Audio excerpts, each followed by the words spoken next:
Grand Rising Soul Family. Adam Jackson here with another episode of the Sacred Sons podcast. Brothers and sisters, are you living from your heart or are you living from your wounds?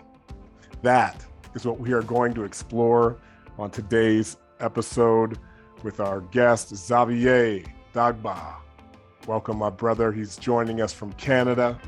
It's a deep honor to be here. I just want to say thank you to you, Adam. Thank you to, Sacred Sons and the mission that you are beautifully holding. It's an honor that you considered having me on your podcast. And I want to say thank you to everybody that's listening as well, because they may not know it, but they are contributing to this conversation with just the intent that they are holding. And my intention is that you and I, that we can be the vessels for precisely what they need in this moment. So thank you for having me. Yes. And with that mission, being on mission in service and with support, Sacred Sons, we have our Convergence 7 generations coming up October 13th through 16th in North Carolina. Sacred Sons is coming to the East Coast, bringing the medicine, the magic, the leadership, and all of the brotherhood with us.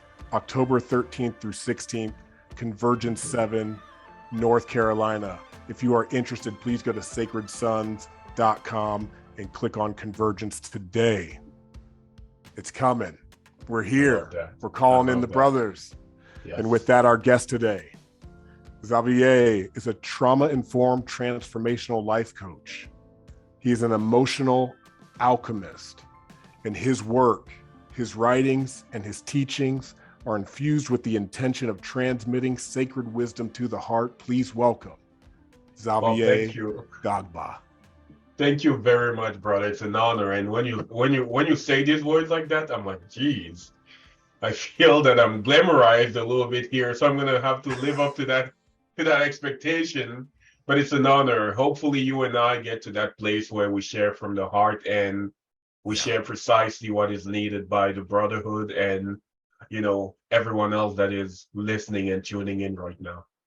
Yeah, I feel like you and I are ones who are living from our heart in service. And, I guess my question for you would be is, why are there so many who are disconnected from their heart?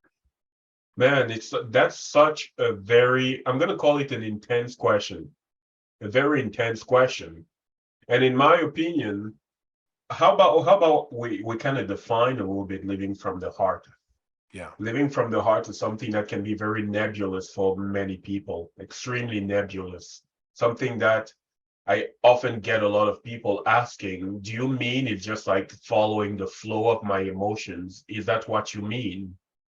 Not necessarily, because emotions have a very interesting attribute that can sometimes be misleading for many people. I'm going to give an example. I'm holding a thought form that, wow, I don't think I want to go to work tomorrow. And then there is a response from that, meaning there is a feedback mechanism that is happening. That thought form is going to unleash an emotional response in my body.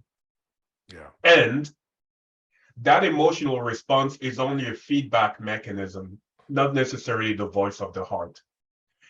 And we happen to go through so many different things in life that cloud the voice of the heart underneath a whole bunch of loops that are open. What I mean by loops here is like thinking, feeling loops that we sometimes live through. For example, somebody is thinking, I'm a bad person. The thinking, feeling loop may be that thought form plus shame. And we may be thinking, you asking me to live from my heart? When I connect to my emotions, what I hear is a lot of shame in here. What I feel is a lot of anger, maybe. What I hear and what I feel is a lot of anxiety. I don't trust my heart. What are you talking about? Right. But there is a knowingness beneath the cloud. There is a knowingness underneath all of this. And in my opinion, the voice of the heart is truly a voice of knowingness. It is a voice that is not shaky. It is a voice that knows unity. You know, the brain is an instrument of polarity, meaning we have a left hemisphere, a right hemisphere. The brain is always looking for right and wrong. And I want to say there's nothing wrong with it.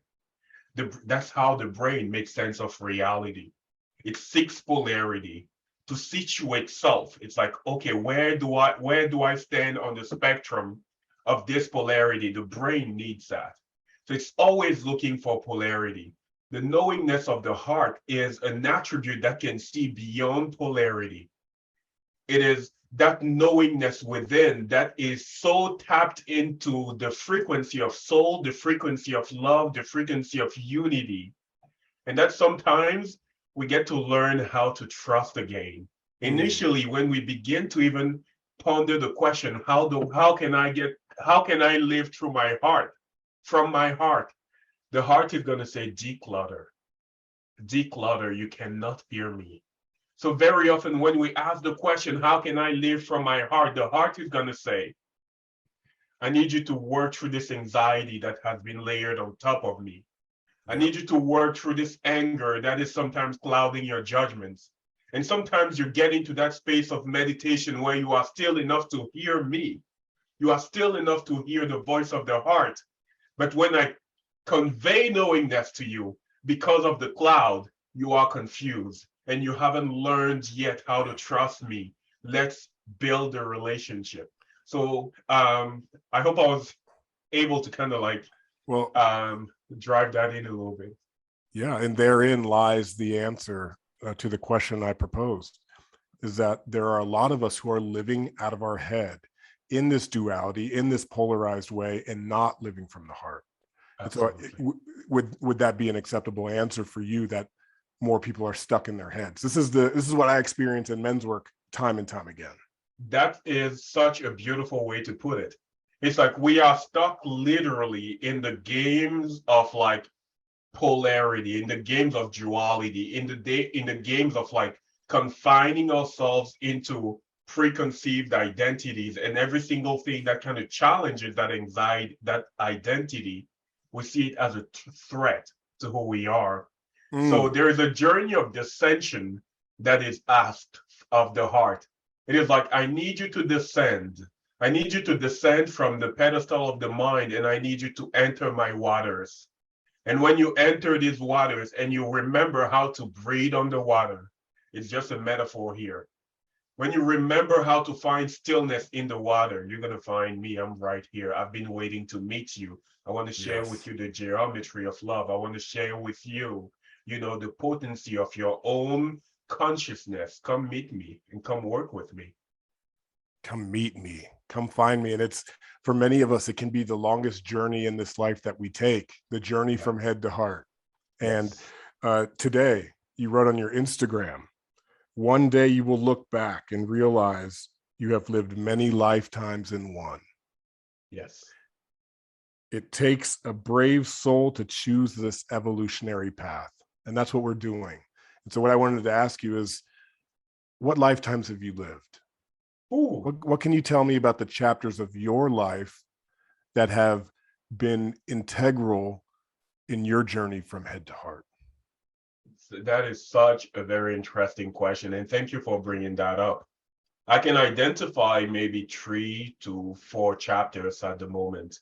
I was born and raised in Africa. It's a country in, the central area of Africa. It's called Cameroon, and I grew up there. And born and raised in a, Catholic family, still very in touch with our roots, but we had this kind of like weird relationship with our roots. It's like, when you embrace religion that has been given to you, you sometimes you feel a little bit conflicted with the heritage that we had. What was the religion that was imposed?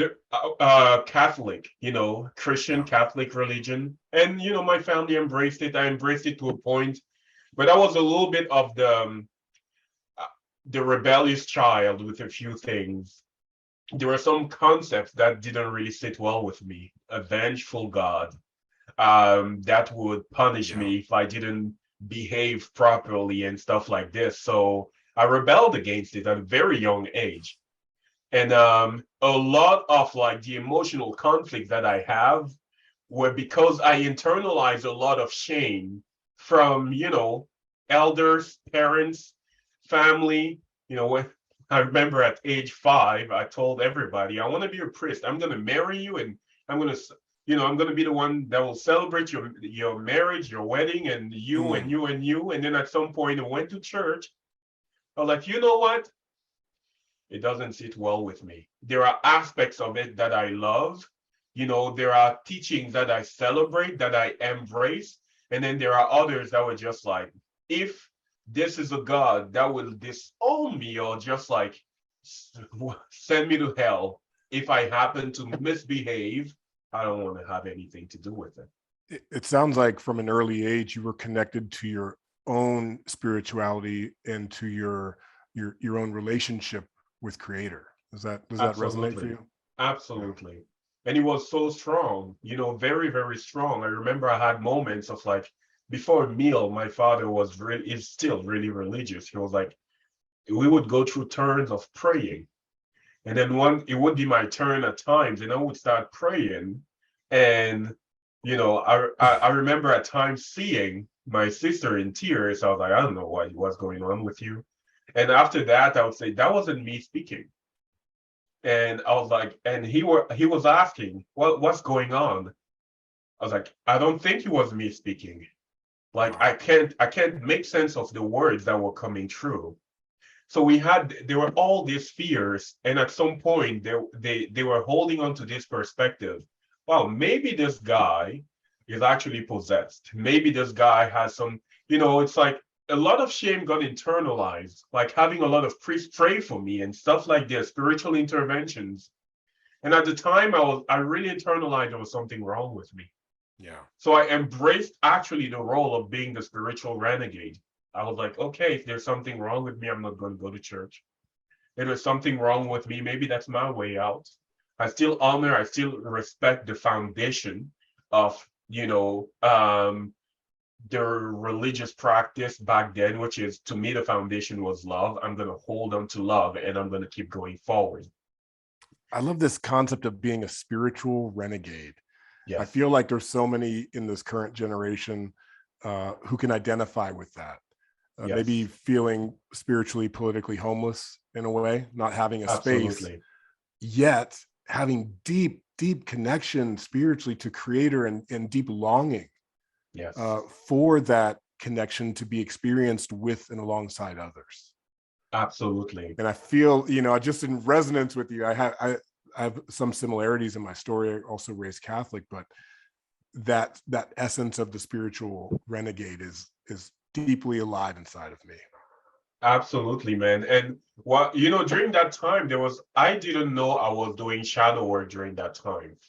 What I mean by that is I had instances of literally feeling that I was losing my mind, literally feeling disowned by my family, at the very least on specific, aspects, feeling disowned, feeling rejected and abandoned, feeling misunderstood.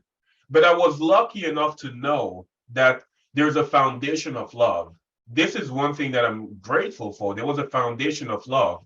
But when it came to the expression of spirituality, to the expression of that sensitivity, like literally I would be in the presence of people and feeling into emotions. And I would tell my mom, it's like, this person here, when they come home, I'm sorry, I can't be in the room. And she would ask why. And I would be like, you know what? There's just something that I sense about the person that doesn't feel right.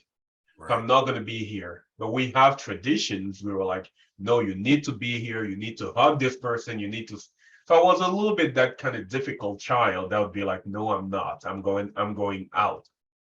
So that phase happens, and navigating all these years and figuring out a sense of self, a pseudo sense of self through all of that, I just buried myself into studying, into school, into trying to be in other ways, seeking the approval of my parents in other ways, like success in school and then success later, got a PhD to come and, got not a PhD. I quit the PhD actually. I got a scholarship to come continue a PhD in economics here in Canada. And I was like, I cannot do that. By that time, I got in here, I looked at the system and I was like, there is no way I'm going to get a PhD in here and teach precisely this. And that's where I really disrupted everything. Yeah. So how did you break out of that? I feel like for so many, there's probably this pressure Yes. to live up to some ideal, which actually is not rooted in any particular value system. It's just what the previous generation was also taught. You understand what I'm saying? There's Yes. no foundation to it other than kind of it's, what's the word I'm looking for? It's arbitrary. There's an arbitrary system, applied to us. And for those who feel that calling, how did you break through and decide to shift from economics and find this thing that we're calling shadow work? So the first thing is I was already, so I started seeking, I started looking for a new way of expressing my spirituality much younger. We're talking about 12. I was reading about all these Christian mystics and their lives and all of this. I was just like, okay, how did you guys make sense of all of that? Maybe it's just me. Maybe actually there's something wrong with me. So I was like, but I want to read though. I want to get into the history of the mystics. I want to learn from them a little bit.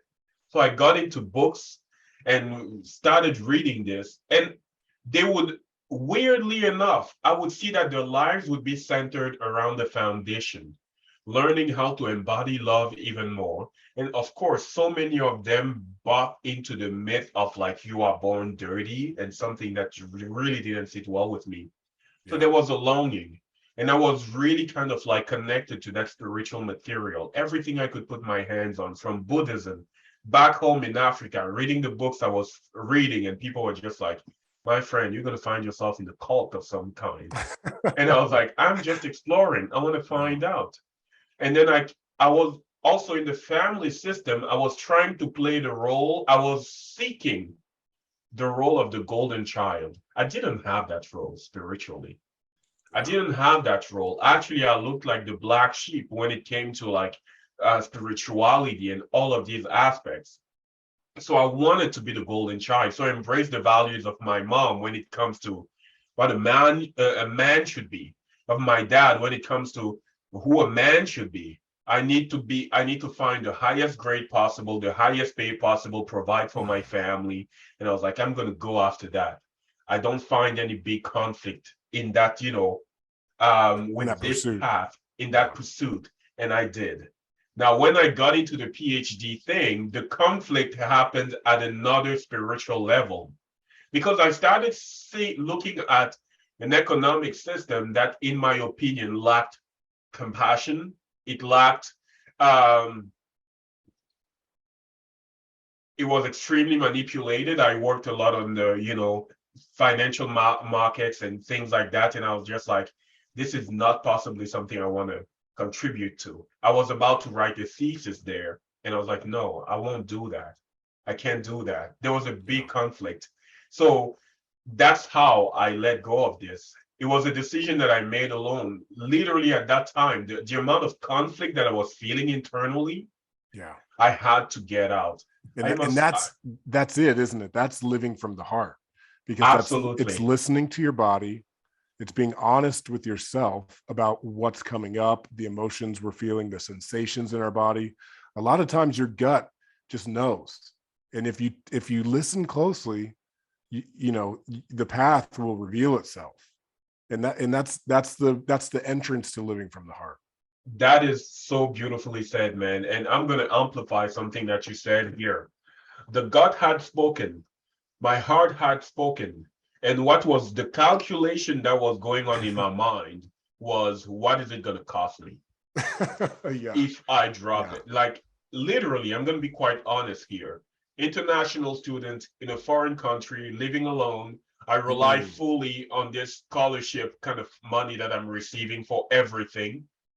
For everything, I'm not working and all of these different things. The calculation was first, one cost, I'm going to be abandoned for sure to a certain degree by my family. That was the calculation in my mind. Even though I didn't give them the benefit of the doubt, I need to own it. I didn't come and really open my heart and said, you know what? There's a critical decision I have to make in my life. And you may not agree with this, but this is the path that I'm called to do. I didn't have the courage to do that back then. So I cut them off and I I want to dropped say, out. here, it's very important when setting boundaries, when communicating from the heart, we actually have to speak it, give life to it. So the head has a role in this, which is to effectively and directly communicate the heart's needs. Yes. And so often we don't do that, either with boundaries or what it is that we truly desire. Yes. So my head was all about this is the cost, these are the potential consequences. You're going to have to roll up your sleeves and to take care of yourself without receiving any allowance from the university. You're going to probably have to do it all without relying on any external help. You're going to be mocked in many ways because, you know, I had a position back then that many people, a lot of people, a lot of my siblings, you know, I'm the second, you know, we are six. I have an older brother, beautiful soul. And I had four others that were just looking up to me, just like Wow. looking as an example. So they all felt betrayed. All of them felt betrayed. Wow. And there was this moment of choice.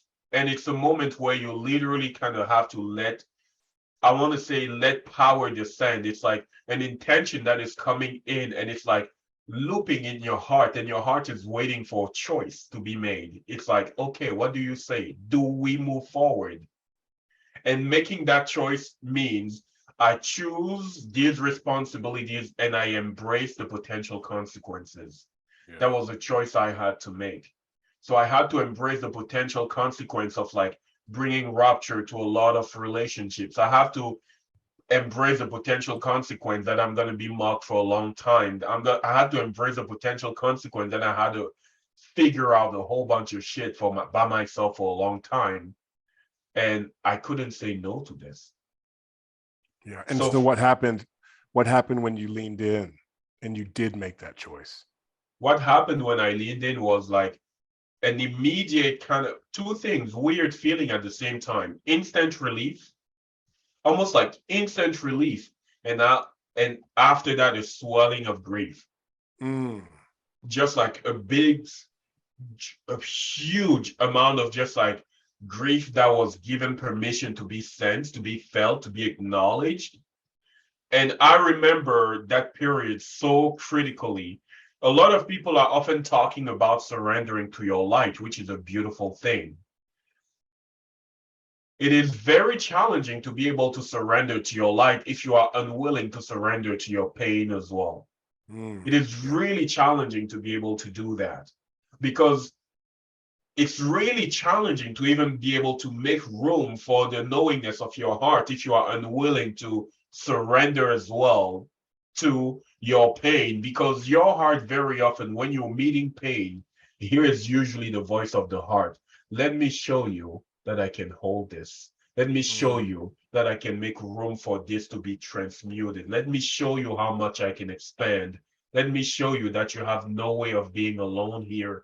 Let me show you the intelligence of your biology. Let me show you the intelligence of your energetic system. What I need you to give me permission to do is to be with this without casting more shame, more guilt. Can you hold it with me? Can you be there with me? Give me permission to hold you. That is usually how I'm just like embracing it. And in these moments of surrender, what I found is when I would give myself permission to bring in presence, a compassionate presence without judging myself and telling myself how stupid and silly I am, without bringing that kind of like inner talk, I would land into a place of stillness. And I didn't understand it back then. I would just land into a place of stillness. And after 15, 20 minutes of like insanity breaking down and allowing myself to be in the insanity without tapping out, like, of course, I would have the urges of just like, sometimes wanting to get it to stop, but it was so much coming all at once. I just didn't have the capacity to shut it down. What I found was I would land into a place of stillness. And I started trusting that. So when the surges of shame, when I would receive disowning messages from my father, when I would receive some messages from my mom that felt betrayed, that was like, how come you didn't let us into that kind of decision? And we spent 2.5 years without really having contact. What I felt was, I can trust that I will be able to move through this. I can trust that my heart can expand big enough to hold this and to hold me. So this is how I started working through that. Many people would call it a dark night of the soul. I often call it a dark night of the ego. Like one of the brightest nights of the soul. And to me, I have these moments. I just feel one after the love other. That. Hold on, let me just simmer with that. Go ahead. It was a bright night of the soul and a dark night of the ego. This is a very powerful reframe, because you're right. Those quote unquote dark nights of the soul are actually moments of being cracked open for the soul to shine and for the heart to expand its capacity. I love that you're mentioning that, because that's such a big point here, which is oftentimes with deep heartbreak, with the really crushing, it's almost a requirement for expansion. So when you're in that heartbreak, that's the time to excavate and cultivate the lessons, to ask questions, to become curious about the emotions. And I really saw an image of you kind of facilitating your own shadow work. Yeah. You know what I mean? Like, that's your introduction to moving that energy so that you can later do that for others. Absolutely, man. I remember the visual that I had, there was a farmer's market. I'm going to give you a graphic image because what you said was really beautiful. There was a farmer's market. I remember being so depressed at that time. It was really a time of depression. I spent 2 years plus in that phase of depression. There was a farmer's market where I used to get cashews. And at the time, I needed to have cashews almost every night. So it was a 24 hours market in Montreal. That's a great evening snack, the cashews. Crazy, man. Like, it was so compulsive. And at some point, my mom and I, we came back to like better terms. We would talk, and she was like, sometimes inquire, like, she would send me sometimes messages. I still do not agree with you, but I am your mother. You will never have a shortage of my prayers and stuff like this. Yeah. So things that would really reach me in the heart. And she would ask me, how am I doing? I'm like, well, I'm going out right now to get some cashews. And then she asked me the question, are you depressed? And I asked, why would you ask that? She says, the crunch that the cashews make, I know that crunch really well, my son. You get your love of cashews from me. And that crunch is a signal to your brain to kind of relax. It's like it sends a signal for you to calm down and relax. She was like, after your pregnancy, I was on cashews for 6 months. She was like, I was eating cashews like crazy for this amount of time. That night when I was sitting there in that park was actually a night of surrender. And when you were mentioning really surrendering to that, to these emotions and holding myself in that place, I remember you mentioned having your heart cracked open.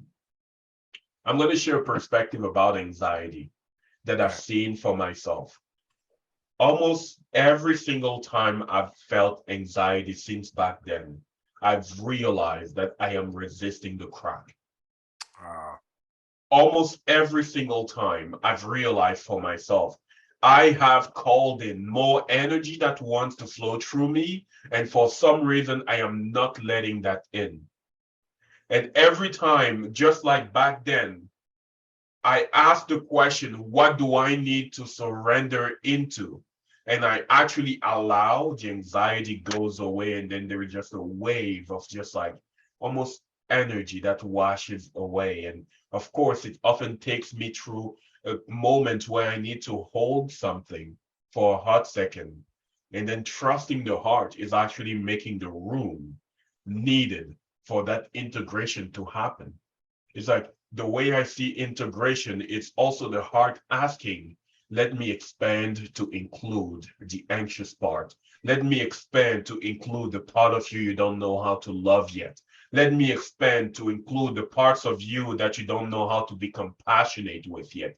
Let me expand to include the part of you that deep down believes you can serve people in ways that you haven't claimed the self-esteem, the self-worth, the worthiness to embrace fully because you're still telling yourself the story. Well, I'm a little boy from Africa. I don't even know what it would look like to disown everything that I've been given as a conditioning and to embrace being of service in a way that no one in my lineage has ever done. Who the fuck do you think you are? And then the heart was asked, can I be okay? Could you say yes to that? Can I be okay? Yes, you are that. And there is much more of you that wants to come in. So it feels like when I look back, it feels like there is this soul expansion, quite literally, that has been happening. And it feels like living many lifetimes in one. And that's how I relate to my journey.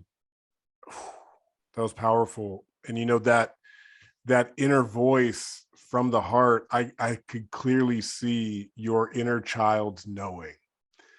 Because the question of who am I to do this, your inner boy is going, you know who we are. You remember, because we come into this life with a sense of knowing. I believe. I have 3 children. You also have 3 children. Talk about heart expansion. With every child, boom, boom, oh my God, boom, man. The heart just keeps growing, doesn't it? Oh my God, man. We're gonna dive into that, but something you said about that inner child inside, it was really critical because I remember always age 5, my mom asking, who do you want to be? What do you want to be? I want to be a priest. Yes, and then exactly. I remember that came up so strongly. And there was a moment I remember I was going through. It was a deep process. I think I was working with one mentor at the time. And what came forth from that process was you misunderstood the paradigm of priesthood. Right. You misunderstood what kind of priest it is asked of you to become, quote unquote. Right. You know, it's like, and that came so strongly. You're not talking about the same kind of priesthood. It's like that what you thought you were invited to do, which means being a Catholic priest, is not what you are here to do. What you're invited to do is to kind of like mature the archetype. It's like mature at the archetypal level, really understanding on your own that you get to awaken that inner part of you, that part of you that I call the priest inside or the priestess inside, that is in direct connection with the divine, that doesn't need a structure, that doesn't need necessarily, it's a spiritual maturation almost that was asked of me back then. I was like, are you willing to be in a direct relationship with me? Are you willing to trust that? Are you willing to actually cultivate that relationship? Are you willing to let me in? Are you willing to co-create together? You are trying to play the game of being human and only human, but there is more to you. Are you willing to co-create together? And they were like gradual surrendering. And it's still happening, even to this day, gradual surrendering. Yeah. It's true, because the work is never done, and that's it. That surrender for me, it looks like an unfolding, an unfolding of the chapters of our life. We'll get to the kids, but now I have a deeper understanding. I also wrote a quote from you. You ask the audience, you ask us to place a hand on our heart, take a deep breath, and say, it is safe for me to live a life that others do not understand, even the ones I love most. Yes. And now that I read that quote and understand the depth of your real life experience with this, like I really understand you. And so what does what does the embodiment of you today, how do you engage, with your family, and how, and as you're coming into the confidence in this work, and you're being, I would just say, you're being praised for it. People like your words. People are following your work. How does it feel to have kind of maybe gotten over the hill there? I want to say to this day, my family doesn't understand my work, and that's okay. And that's It's like okay. I've laid into this place where, and that's okay for me. It's Uh-huh. like there is such a huge expectation that we often put on our tribe. Because my family, they are my tribe. I was born in there. My brothers, my siblings, they are all my tribe. I have 3 sisters, 2 brothers. I have my parents that are still there, and all this kind of tribe. And I was like, you know, I was putting on them the pressure to be able to understand something that they did not necessarily have the concept to even grasp. Yeah. And I'm not saying that from a condescending perspective, because I actually really tried. Was like I actually tried to make the the the journey home to basically be like, hey, this is what I'm into. Yeah. You've been asking questions, this is what I'm into. And they were literally afraid. I remember I got one of my siblings into meditations, and he was like, it gets me so close to God that I feel that I don't need God in the ways that I used to, and I am scared. And I was like, I understand, and please, I do not want to be the reason why you will feel misaligned with what your path is supposed to be at the moment. So if you do not feel aligned with that, I honor that, I respect that. But if you come towards me asking for support, I'm going to share with you what I have available. So there was an experience of mutual respect with our views, really mutual respect that happened in there. I am still able to be with them and pray and actually be in there because I really embrace that. I actually love that. Yeah. There is no conflict in the ways that I'm choosing to now express that, my relationship with the divine, which is able to bring compassion even in that system and be with them and loving them in that. And there was like this moment of asking myself, how much pressure are you putting on them to expect them to understand every single thing about a path that took you these many years? And I was like, I wouldn't want to put that kind of Yeah. pressure on It's not myself. and it's not about that, is it? It's not about them Yes, understanding. It's about your understanding. absolutely. And I was like, Yeah. this is me again looking for permission to be who I am. Look, this is me again looking for validation. This is me again externalizing the authority and spiritual authority. And I Right. choose to claim that. I choose to put that back in. And I choose to respect the ways they see what I do and the ways they don't understand. And that's absolutely okay. So what I'm curious about here, though, is have you ever had the calling to go back to look at the people of Cameroon, to look at the original rituals and original ways of practicing spirituality? Because in other African religions, you may be known as a babalao or as a shaman or Yeah. something that's more in alignment with the spiritual path that you're on naturally. Absolutely. And there was this kind of discussion with my mom. I'm going to give an example that's a little weird. I was born coming out of the womb with my feet. And my mom always told me, traditionally, when a child is born this way, there's a ritual that I need to do with you, but no one initiated me. And I don't want you to be initiated because they may take you away from Oh, me. I'm wow. afraid they may take you away from me. So I had a childhood charge with like so many experiences, like speaking in my dreams. Sounds weird, but out of body experiences so many times, and like being in tune with so many things that were just like so weird. And they were literally terrified. Yeah. Hence the priest interventions, hence all of what was happening back then. And she was like, I'm sorry, there was no one there to teach you these ways. The only person we knew was your great grandmother, and she's no longer with us. And also, she lost her way, quote unquote. And I never knew really what they meant by that. They said Yeah, she lost her. yeah, it's the colonization, the indoctrination is so strong Yes. that it's like it gets cut off from the root generationally, where it's like it was lost in literally in one generation, it's gone. Absolutely. It's And it such was like it's a such a witch hunt. tragedy. It's such a tragedy of human culture, I feel. A very big one, man. A very big one.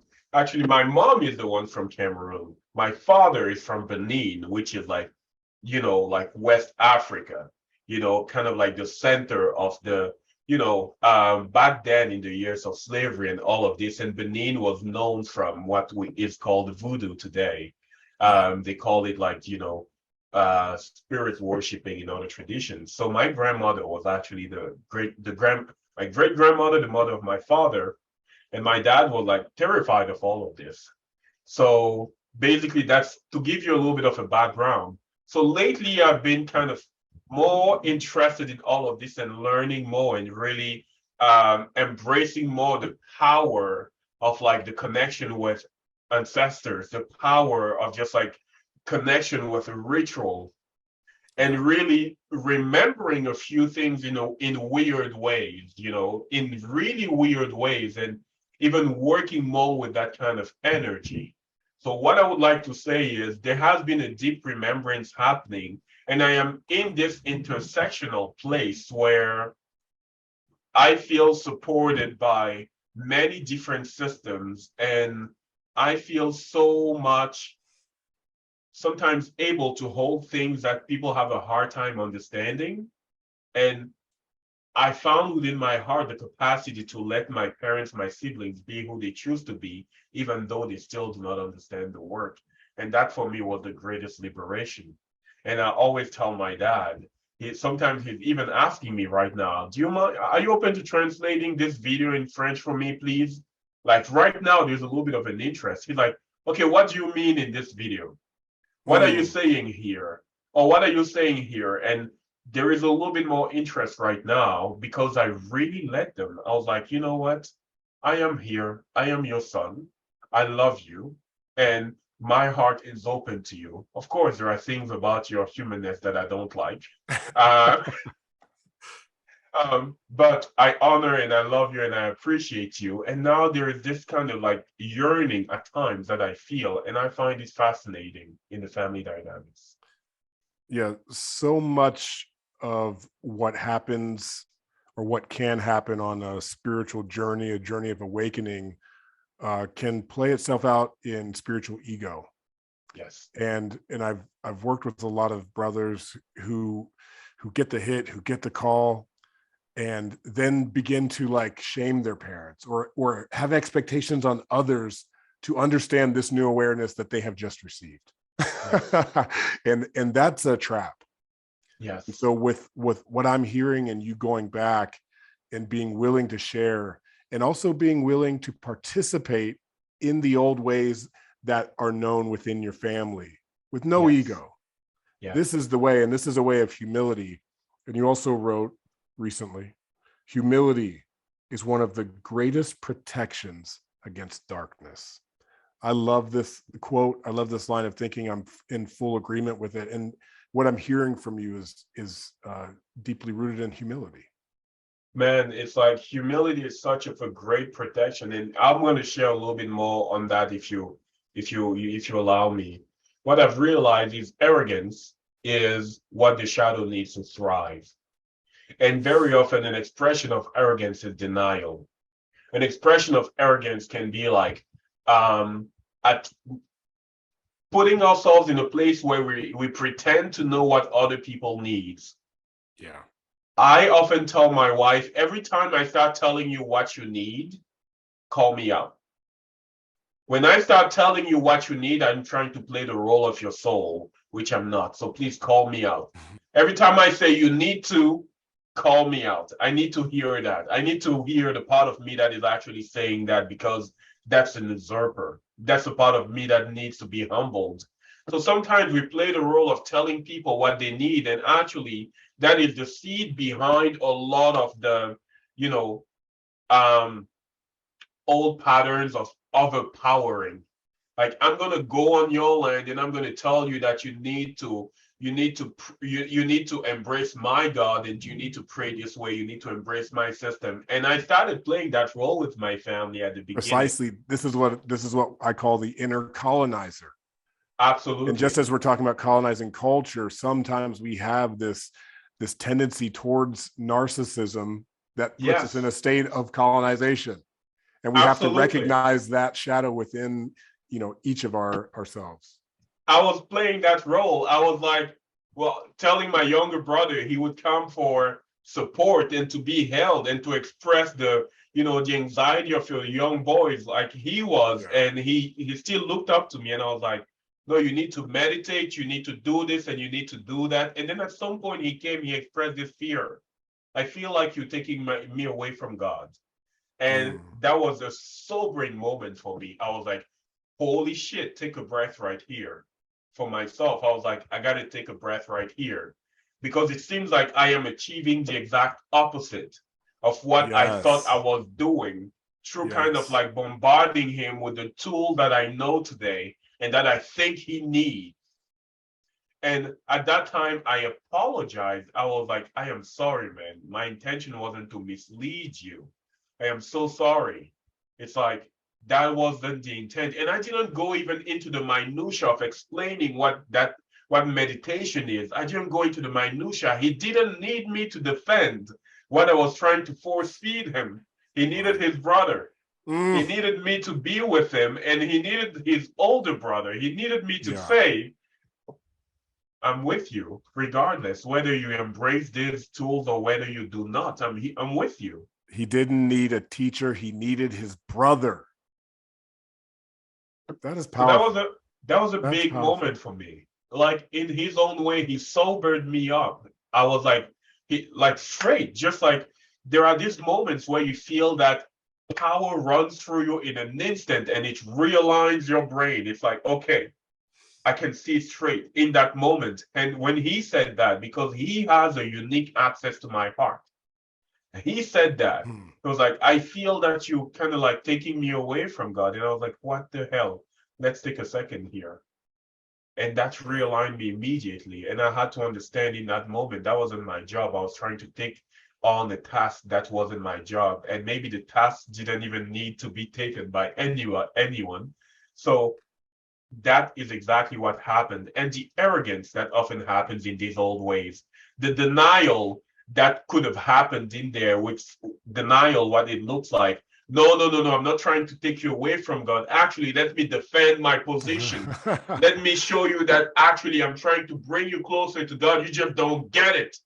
You just don't get it. I would have been like dismissing his fear, dismissing even something that he sees as sacred, his capacity to go to his older brother and to express his anxiety. I would have attacked that bond as well, that connection. And in his own way, he was able to just like bring me back in here. And that has been the greatest gift for me so far. Wow.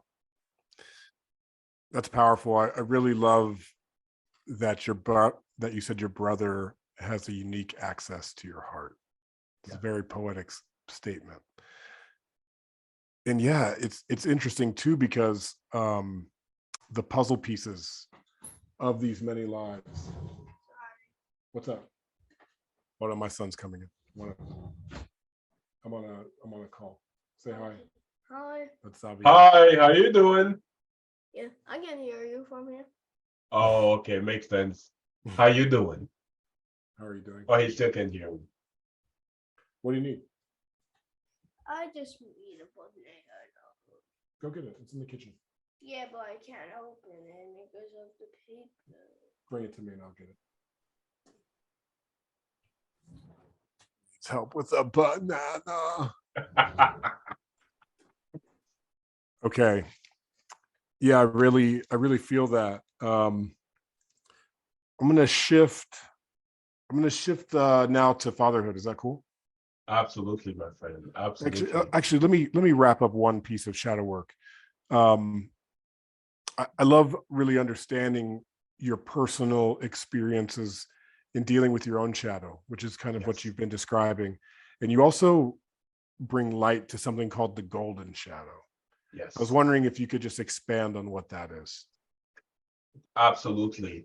We know shadow work as, this journey of illuminating the unconscious, illuminating the aspects of ourselves that we've had to kind of like deny, disown. We understand shadow work in that way. And because usually what we disown first is what is painful, we associate the shadow with this storehouse of pain and darkness and everything that is like almost demonic and like weird that we don't want to look at, the aspects of our humanness that we despise and all of this, which is true to a certain degree. But what I've realized about the shadow and what I've seen through my learning, I'm always a student. I call myself an apprentice of shadow work. What I've seen is the shadow is also the storehouse of repressed power, the power that it wasn't safe to express, early on in our path, the light that we had to repress in order to feel safe. And very often for people, one example is their capacity to express boundaries requires that they are tuned into the assertiveness or a healthy form of that. But very often growing up for many people, especially men, especially young men in this kind of generation, like their assertiveness was something that was denied and disowned and repressed because of all the ways we've been conditioned to see it as maybe toxic, whereas it's not, in my opinion, at the very least. So an expression of the power that they've been conditioned to push down. So that is one thing. That is just a tiny example. That light that we keep in the shadow. Another example could be, let's take a child that was like so tapped in, tuned in, creative, had the ability to literally channel paintings, channel like drawings that were like out of this world, but you had a father or a mother that didn't value your creations. And every time you would bring it up to be celebrated, and you would be dismissed instead. What I internalize is this talent, this gift is worth not much. It's actually I'm pissing off my dad when I'm bringing it up and he's not in a place where he's receptive. I'm pissing him off. It means this part of me is actually ugly, it's worthless, so I'm going to disown it. That's how we create and build this golden shadow. And sometimes that golden shadow may even be generational. It means something that you are carrying that comes from your lineage, but for some reason it was repressed above and it was repressed again, in you. And you feel, here's something about a golden shadow. It is loud. It can be very, very loud. The golden shadow is sometimes something that we see in others sometimes, and it brings up envy. The door of envy is like raging. It's like, I don't understand how this person gets to experience this, and it triggers me to the core of who I am. And sometimes we have nice ways to repress envy, but when we listen closely, the door of envy is saying, remember, that light is also available within you. I need you to open this door. I need you to open this door. The golden shadow often feels like a beautiful safe in the dark of your consciousness that is shaking. That is shaking, especially when you find the same quality of light outside. It starts shaking. It's like, pay attention. I need you to see what is going on in here. It hits that resonant frequency. And if you know about resonant frequency, it can actually reverberate so much it can cause a bridge to collapse, like Absolutely. What happened with the Tacoma Narrow Bridge. And if you get resonant frequencies between two material things, it can be catastrophic. Yes. In a way. What you're saying there is so important, because these resonant frequencies, we label them in ways that are sometimes not really helpful.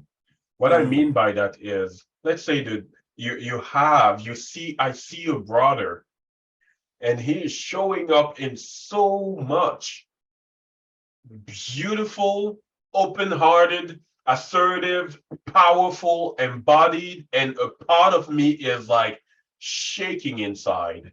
If I don't have the heart openness to really see this brother and to actually welcome the invitation that this person has for me, which is remember your golden shadow, I can actually cast my projections on that light. I can stain it. I can be like, no, this guy is just like his 10th mushrooms trip. He hasn't integrated any of what I see in him right there. He's probably doing some shady stuff and taking all Creating these story. You drugs. can just create stories, Absolutely. create judgments, allow the judgments to be in the driver's seat.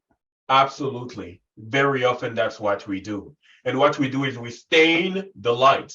We stain that light. We cast something on the light as a reason to justify disowning it once again.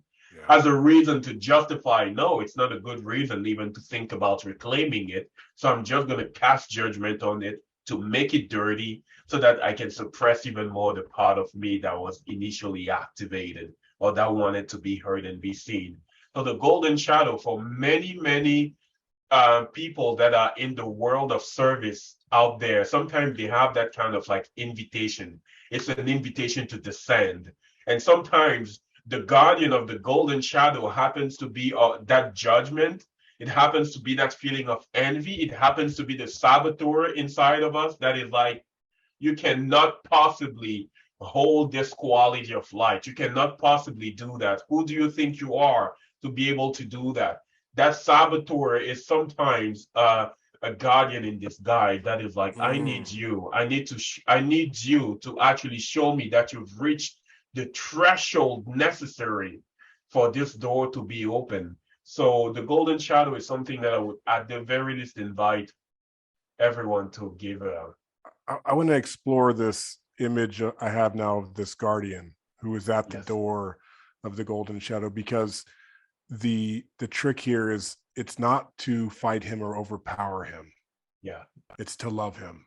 It's to honor this guardian, honor the aspect of you that needed to potentially bury this gift in order to survive, in order to be accepted within your own family or whatever it is. In order to thrive, you may have had to develop this guardian. You know what I mean? And so right here we have that conversation with the guardian. We let the guardian know that we see him, that we thank him for his service. And then we ask him, could he politely open the door, because now we're ready. Oh, I love that so much. I love that so much, because what is going to come up is, initially when we grow up, you're born in your family of origin, in your tribe, your culture of origin, and you are born to actually bring this unique expression of love that your soul is, and shine in the ways that soul part of you would like to be expressed in this lifetime. But usually the tribe is not equipped to hold that quality of light. Right. Usually the tribe, the family has a preconceived role for you. And when you even attempt to bring that in, they just like, well, our main purpose is the survival of the tribe. Our main purpose is to get you to accept the role that was built for you in this tribe. And your light is not part of it. Usually that's what's happening. So this part of you, we're going to negate and disown it. And that guardian sometimes is a part of you that had to make the difficult choice. I'm going to take this slide just for a hot second, because I value belonging more than I value being aligned with the truth of my soul for now, because I'm just a child. Right. I'm going to do that. I'm going to take it. I'm going to put it away. So very often there is a deep work of even like bringing empathy, compassion, just like you said, having that dialogue. And the guardian is sometimes going to bring you all this list of reasons.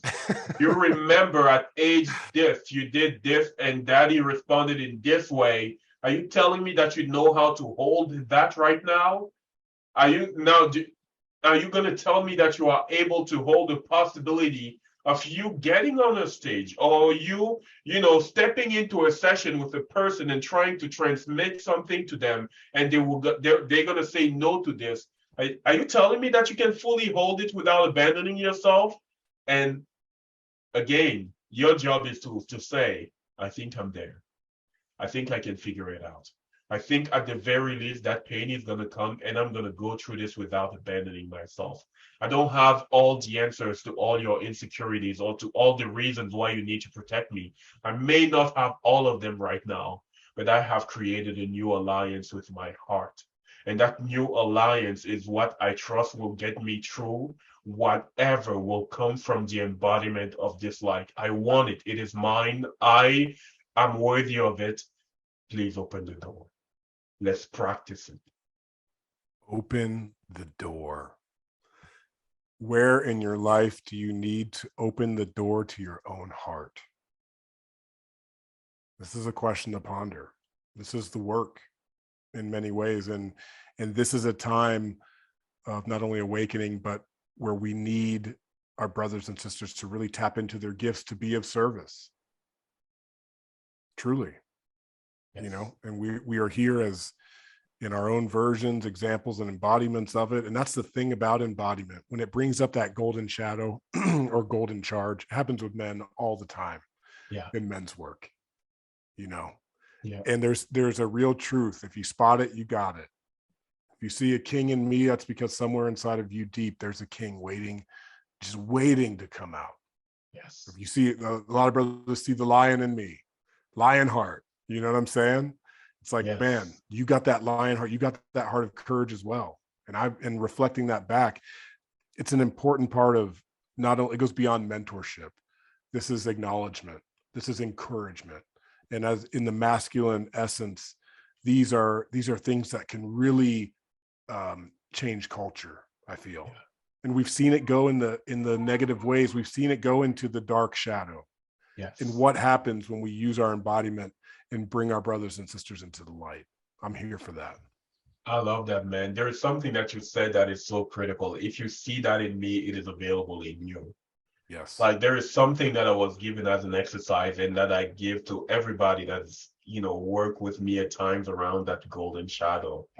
And that exercise was make a list of all the leaders, of all the people, every single one that you, this is a really hard thing to do, for people to even acknowledge their own envy. It is difficult. Because we've been conditioned to see envy as something dirty, as something that no, I'm not God, I'm not holy, quote unquote, if I feel envy. We've been conditioned to look at jealousy as something to repress. But here's that assignment that was given to me because I was feeling bitter. And I remember it was around 2015, 2016. We were closing a business. Initially I wanted to be a trainer, personal trainer. We had a gym in Montreal, and then at some point it went bankrupt. And I was back again in that place of like failing, feeling that doors are closing, and feeling this call again of going towards the field of like coaching and shadow work and doing all of this. But I was like, who the hell am I to do this? I have no standing. I literally have no standing.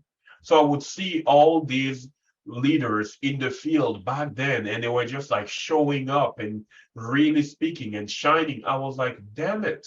Like there's a part of me that acknowledges that I could do that, at the very least, a little version of this. And I would feel even more bitterness. That was envy. So the assignment was like, write down a list of things that you know in your heart you envy. That was sobering for me. Sobering. To be like, deep down, I know that I feel envy when I witness this person in the expression of their light. Deep down, I know that I'm experiencing envy when I see this person in the expression of their light. And then there was the invitation to go through what that mentor had called compassionate action. And what he said back then, go out of your way. Find 3 ways to contact these people and send them a genuine acknowledgement of their light. Send them that. Go out of your way. Find 3 ways to reach out. Reach on Facebook, on email, on website. Find 3 ways to reach out and to tell them, thank you for reminding me through your own embodiment of something that was available within me that I had forgotten. ever existed. Thank you for reminding me. Thank you for this. Thank you for that. Thank you for this. I call that compassionate action because sometimes we look at compassion as a way to go from a place where you see somebody that is in pain and you are able to expand your heart to, or you see somebody that at the very least is holding a perspective that is far away from you, and you're like, no, I acknowledge your humanness and all of these different things. We see that as compassion. Here is an expression of compassion that people do not often do. I am in a place of bitterness. And I see that you are in a place where you are embracing, experiencing the flow of spirit within you. And I expand my heart to include your light. I expand my heart to include your light.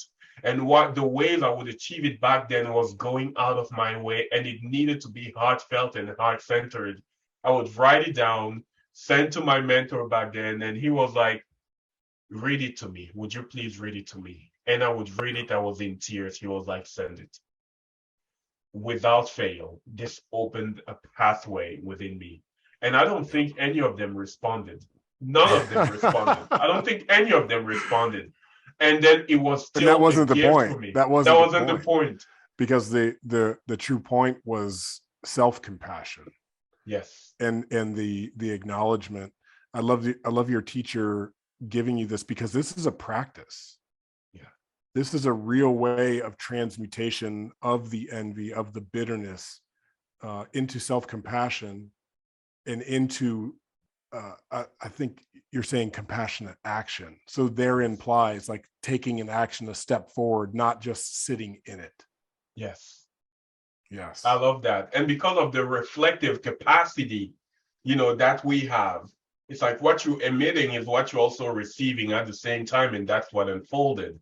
Yes. And I started giving myself permission to actually experience more with it, to experience more, to honestly, my path has been a path of like progressive surrendering.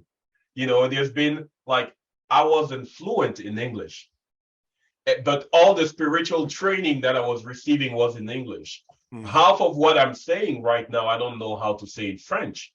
Half of the words, like, kind of like vibration, even shadow, and well, I can translate literally, but ask me to form a sentence like congruently with some of the words that I'm using today, I'm going to sound dissonant.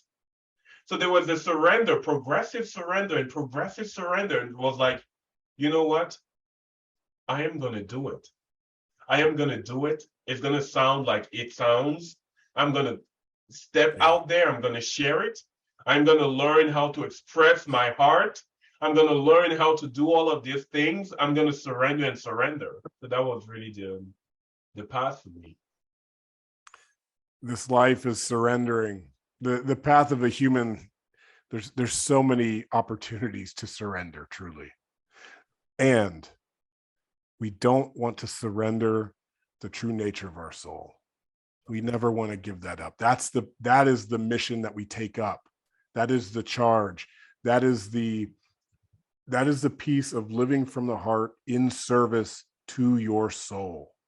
Woo, to your knowing and to that inner boy. I really appreciate you sharing these pieces of your life, because I have such a well-rounded perspective on you after hearing that. And the one piece I wanted to make sure we got, I always love to acknowledge you are a father. You have 3 under 3. That's a lot. That takes a lot. It takes a lot of surrendering, brother. I know. I'm gonna be very honest. It's like I've got my ass handed to me over the last 3 years, through fatherhood, through everything that we've been experiencing in more ways that I can count. Like, the experience has been humbling. And actually, I owe it to my first son in 2019 after conception to be one of the doors opening. Because what I realized when he was born, at the time, I was still struggling to fully accept what I'm here to do, what I'm about to do. Still struggling. 2018 was a conception. He was born in 2019. So in 2018, working out of like closing these businesses and still kind of like having one toe into the work I'm doing today and one leg into the work and one leg out. And at that time, there was just a time of reflection. And I was thinking about my own father, who in 1980 went to the Olympics, was a prolific kind of singer back home. And then he gave that up. He really gave that up, and he made the choice, and I can understand him. He made the choice, I'm going to take on something else to provide for my family. And he was very bitter when we would get his old CDs. No, it was cassettes back then. His old cassettes of his creation. Then we would just like jam to it. We would just like, and we would find it. We would just like put it in the how do you call these old radios, like a tape cassettes, player. and tape players. And then we would just dance. And he would come back home. He was like, "Where did you find it?" I was like, "Well, we found it. We found it in the drawer over there." He was like, no, you guys cannot go ahead and touch it. So it was like his passion that he had buried. And to this day, he still feels quite a bit of bitterness around it. And back then, when we conceived our first son, what came up was, I chose to disrupt that curse. I am not going to be the father that's going to bury my heart once again. I'm not going to be that. I'm not going to be that. I choose not to be that. So as soon as we become pregnant, I'm just like, you know what? It's game on. It is freaking game on. And I was like, I'm going to go, and I'm going to allow myself to show up in all the ways possible. And weirdly enough, sometimes when you say yes to one thing, first year we have our son, and then my daughter comes a year after. It's another experience of surrender, you know.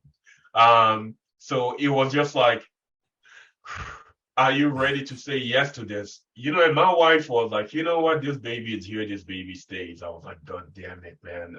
We need to step up our game. And back then, at that moment, I was like, okay, this is number 2. We kind of done. Are you okay if we done? She was like, well, I would love to open the possibility for us to have a third one, but not right now. Not right now. That's always the conversation. Not right now. We'll wait a few years. Yeah.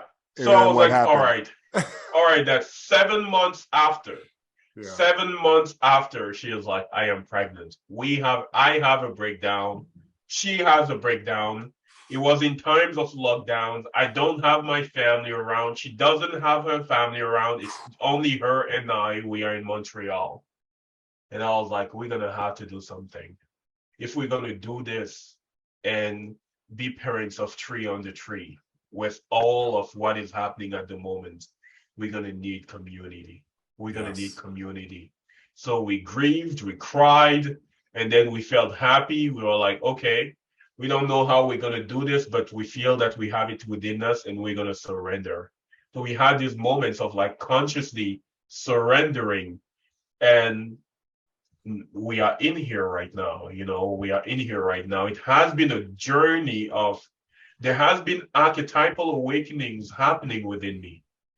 The archetypal awakening of the father and the archetypal awakening of the protector warrior inside of me. All these archetypal awakenings, and now raising boys, there is this other part of me that has been activated, which is there's something that I cherish a lot, which is your masculinity in a world that has a complicated relationship with masculinity. I am going to be a stand for that and help you foster that in a way that is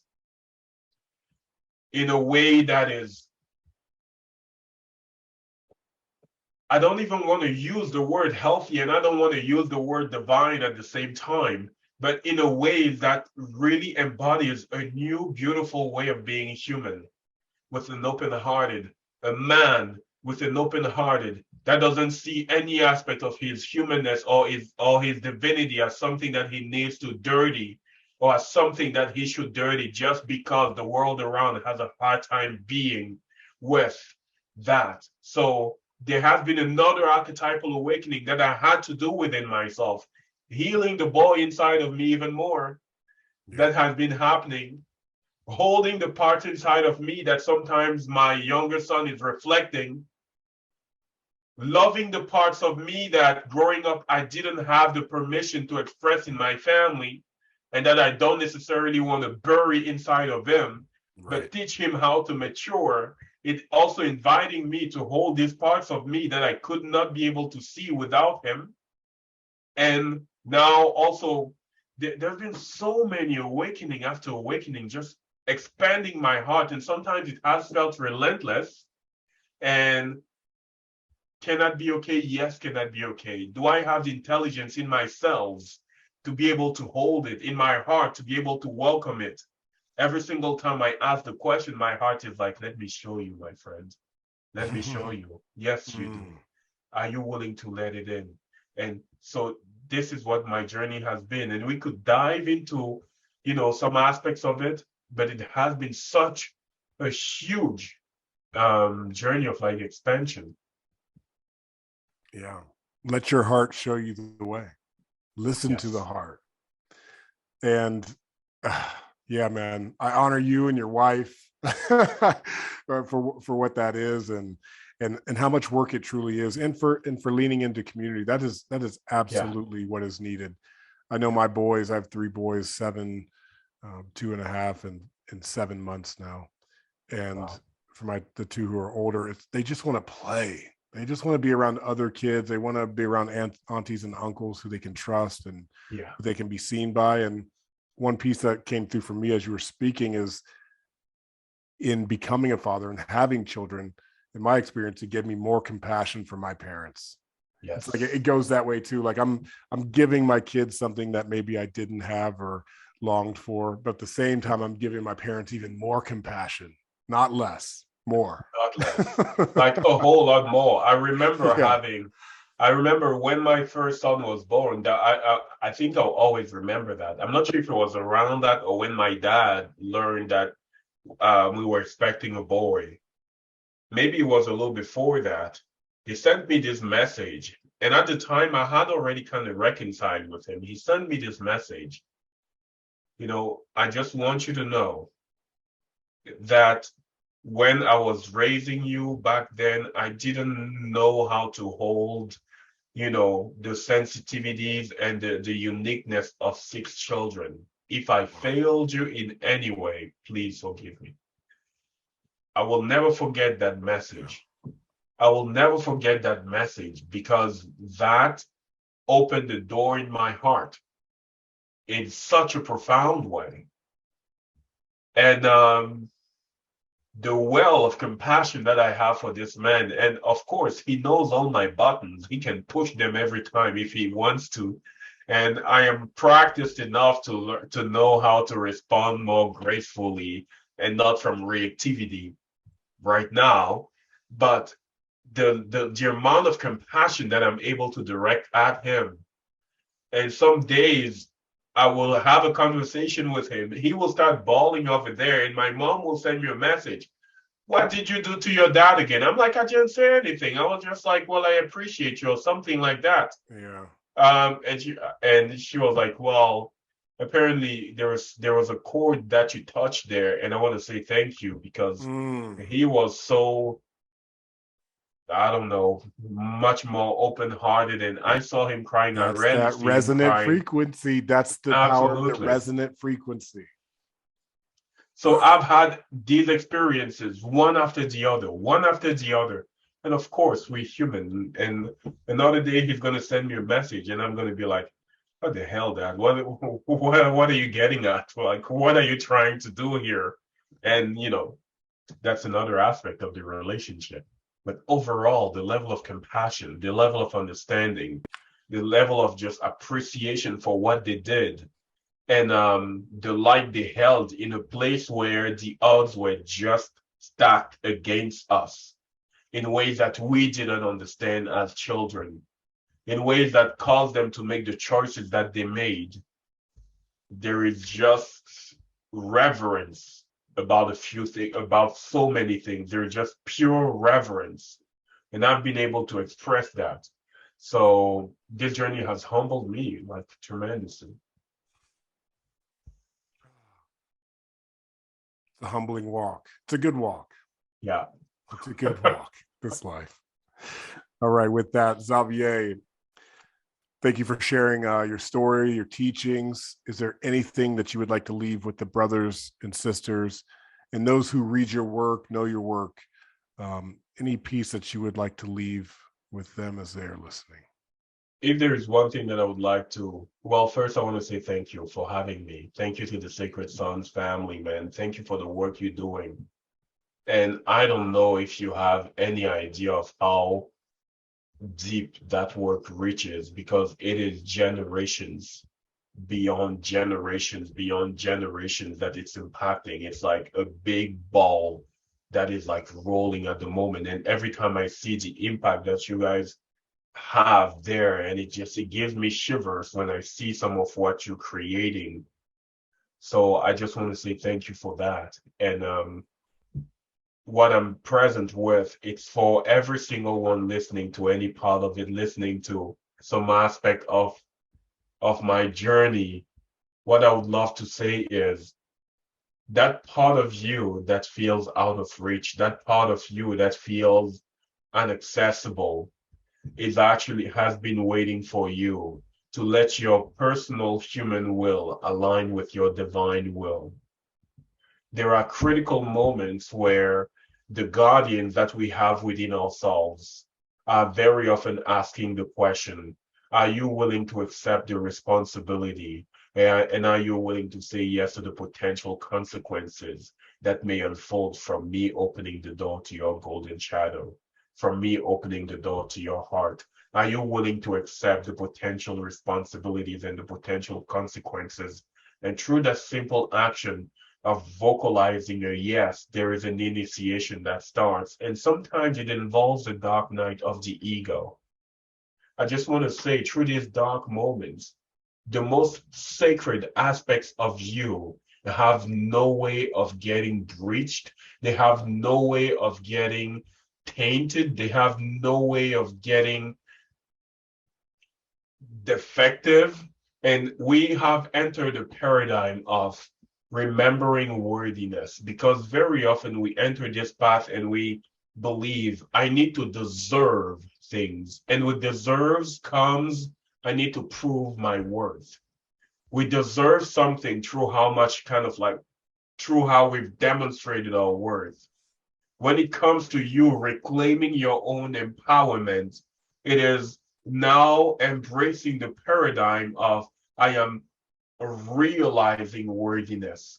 This light is part of me. It is part of my body. It is part of my blueprint. I don't need to deserve my light. I get to choose it if I want to. I get to reclaim the energetic stamina to say yes to it, and to say yes to all the ways it would like to reorganize my life. I get to say yes to all the ways it wants to reorganize my relationships, my finances. It would love to reorganize all the ways I'm showing up in the world here. And when I choose to say yes to that as well, there is a benevolent design, and this is how I choose to relate to it. There is a benevolent design that through you will try to take shape. And of course, we can lean into that journey with the assumption, no, it needs to be this difficult thing. I'm going to need to have 5 dark nights of the soul, and I'm going to need to go through this painful, grueling process. And of course, some of that will demand that you meet your own fears. Of course, some of that will demand that you meet your own pain. But there is a capacity within the heart that even in the face of the darkest of the dark, the presence of grace can be available. I really want to unify these two polarities. Your shadow is the dark face of your higher self, and that shadow doesn't want to hurt you. Your shadow is the dark face of your higher self. It is playing the role of holding the darkest of the dark, and it's one of its most potent teachings is to teach you acceptance and compassion. What is waiting, what it wants from you, it is to consciously come and to bring the light of soul and to voice, I choose to illuminate this part of my psyche. And when you do that, you realize that your shadow is a friend in disguise that has been very misunderstood. So I just want to voice this big thing. Please do not antagonize the parts of you that you get to learn how to love. Please do not antagonize the leaps that you get to make, because sometimes we villainize what it's supposed to look like. We make it dirtier than it needs to be. We sprinkle some more hardship in there, whereas it doesn't need necessarily to be like this. The reason why I'm saying this, so many people are afraid of the shadow. Yeah. Whereas the shadow is like, please see me. I've been waiting for you to see me. I'm not here to try to make your life miserable. I am here to help you expand your capacity to hold your light. So that's what I would like to finish with. Reclaim your light by honoring your shadow. Live from your heart by healing your wounds. Yeah. Xavier Dagba, thank you so much for being here. Thank you for being a sacred son in your own life, in your own right. And thank you for sharing your light with us. I would love to see you. I would love to see you at one of our events, and I know that's going to happen. So we will connect and get in person and share some space and have a hug. I love that. For now, yeah, thank you for your work and your service. My ultimate pleasure, brother. It's an honor to be here. Thank you for having me. I am honored. And with that, Xavier Dagba, Adam Jackson, Sacred Sons. We're out, family. Peace.